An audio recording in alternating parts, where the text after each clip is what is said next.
Olá Pedro, temos uma inauguração na sexta-feira, a Olá, tua Miguel. exposição Estado de Imersão, sexta-feira, dia 17 de fevereiro, às 10 da noite, na Galeria Miguel Navinho. Queria que me falasse um pouco da exposição, dos trabalhos. Queria que talvez a maneira mais fácil é onde é que eles são a continuidade do teu trabalho e onde é que há ruptura. Eles são talvez mais continuidade do que ruptura, porque é a minha maneira de ser e a minha maneira de estar. Mas há diferenças, sobretudo em algumas maneiras de pintar, esta série muito recente de trabalhos sobre papel, que espero que iniciem também outras novas pinturas, mas já em algumas pinturas que aqui estão se sente que há variações relativamente a... Vamos pensar num espaço mais largo de tempo. Há 10 anos atrás eu aplicava muito com as pátulas largas, que continuo a usar, mas a cor era mais pura, mais lisa, e eram superfícies de cor que se sobrepunham. Era mais bidimensional. Era mais direto, não direi que era mais direto. bidimensional, porque alguns dos trabalhos eram composições de conjuntos de painéis. Aqui não temos essa situação, temos dípticos, há um caso, um grande díptico, e temos depois trabalhos isoladamente, uns sobre alumínio e outros sobre tela,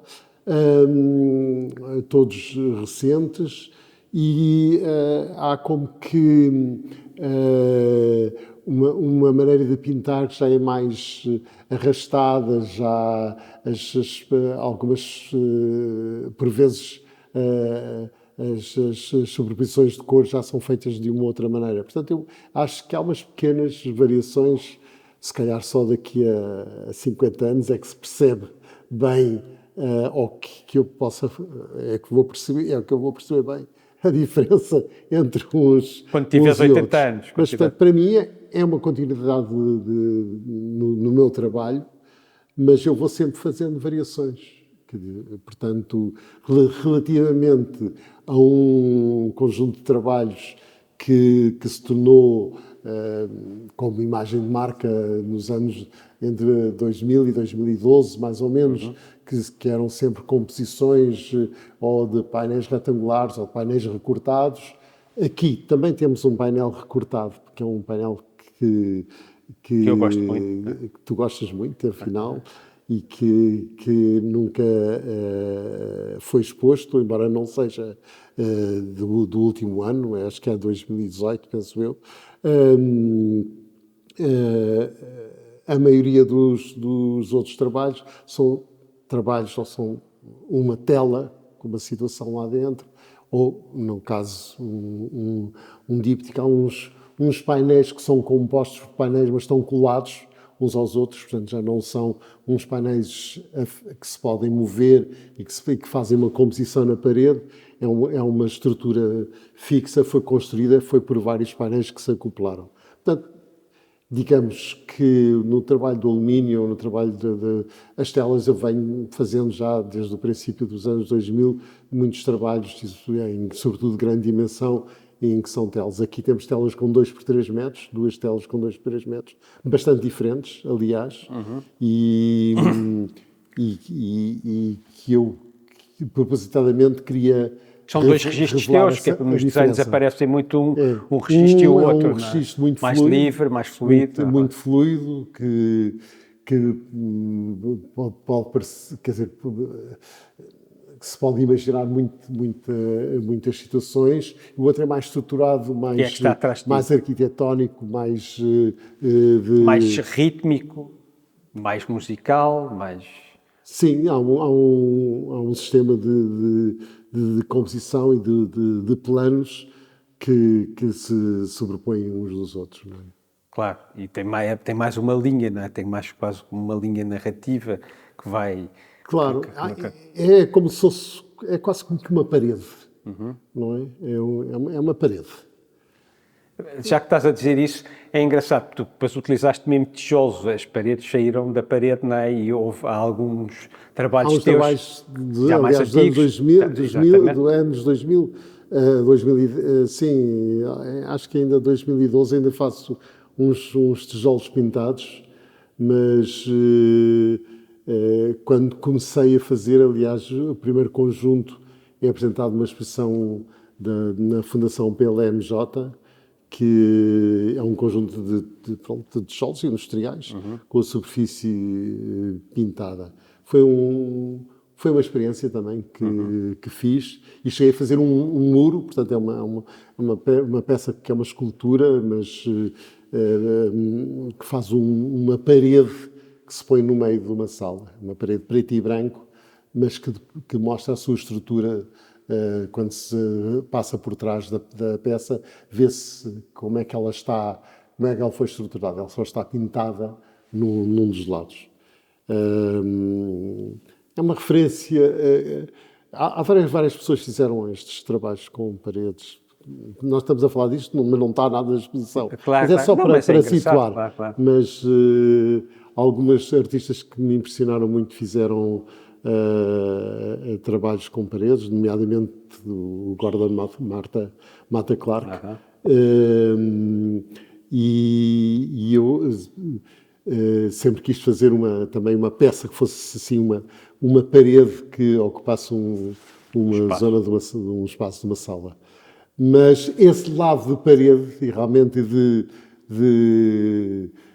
de formas que aí são pintadas isoladamente, mas os tijolos são todos juntos, acaba por ter um efeito que aqui não é preto e branco, que aqui são múltiplas cores, mas acaba por ter um efeito que se repete aqui. Aqui estamos outra vez a falar de continuidade, embora seja para mim um trabalho completamente novo aqui. Uma coisa que tu me disseste sempre antes de montarmos esta exposição é que, atenção Miguel, porque eu vou querer uma montagem massiva. Porque é que tu gostas de ter muita coisa nas exposições? Porque é uma coisa que acontece sempre contigo. Não sei se é o síndrome do Anti-minimalista. museu clássico, não é? Tanto o Louvre como o Prado ou como a Alta Pinacoteca a velha, portanto, a velha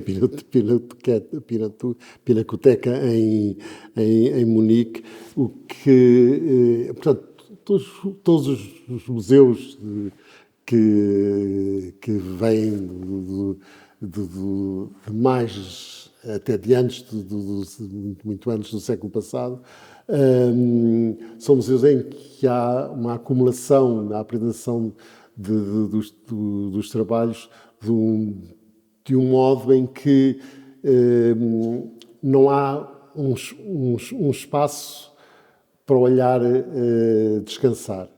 Podemos discutir se isto é bom, se é mau, mas eu sempre gostei desse lado sucessivo, é uma coisa mais cumulativo. Um filme que não acaba, uma história que não acaba. Passamos de uma história para outra história e quase que não temos nada que nos não faça... Não temos intervalos, não é? Que a quebra da continuidade transforma-se numa outra continuidade. E eu achei sempre isso interessante, essa acumulação. E nas minhas instalações tenho dificuldade em pôr apenas um trabalho, depois deixar uma parede muito larga, sem nada, embora isso seja uma possibilidade. Não nego que sejam soluções de apresentação. Como sabes, eu cuido muito das minhas exposições, gosto de ser eu a montá-las e visto hoje que no processo aqui de montagem eu tinha feito um projeto que não é nada do que está aqui e de facto é na relação com o espaço que eu vou encontrando e levei uma hora aqui a olhar e já estavam algumas coisas na parede e assim, agora vamos mudar e isto vamos experimentar outra coisa. E encontramos uma solução totalmente inesperada, nova para mim e acho que já ganhei via com a solução que foi encontrada, porque não me tinha passado pela cabeça fazer esta relação entre as obras que são diferentes. Por outro lado, há a questão da ocupação do olhar, esse lado do espaço envolvente do espectador, que cria um momento de envolvimento da imagem no olhar e, portanto, em que o espectador se verdadeiramente desloca do espaço da rua ou do espaço de estar. Aqui já não tem que estar de uma maneira diferente, porque o seu olhar é solicitado de maneiras diferentes e de uma maneira contínua. Por isso, este lado do preenchimento do olhar, do campo visual do espectador, é uma situação que sempre me ocupou desde o início, desde a exposição Azul Vermelho com Ana Leon, em que fizemos um espaço realmente todo pintado, chão, paredes e teto. O espaço era completamente envolvente ao visitante da exposição, e é uma situação que me agrada por colocar o espectador num outro local. Portanto, não é um local do museu, não é um local de uma exposição. Verá cada quadro por si também, mas tem uma visão de conjunto que é uma outra coisa.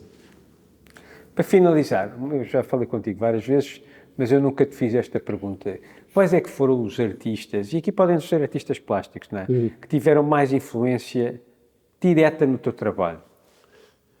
Bem, podia falar de artistas plásticos como podia falar de escritores. Claro, mas é que eu deixei coisa em aberto, até podem ser músicos. Mas quando há muitos anos fiz um espetáculo com o Nuno Vieira de Almeida, que era na Viagem de Inverno, era pontuado com um texto do Samuel Beckett Company. E li depois várias obras do Beckett e a maneira como algumas situações são descritas em que os corpos se movimentam lentamente e há uma atenção especial sobre como esse contacto entre corpos ou do corpo com o seu próprio corpo acontece, que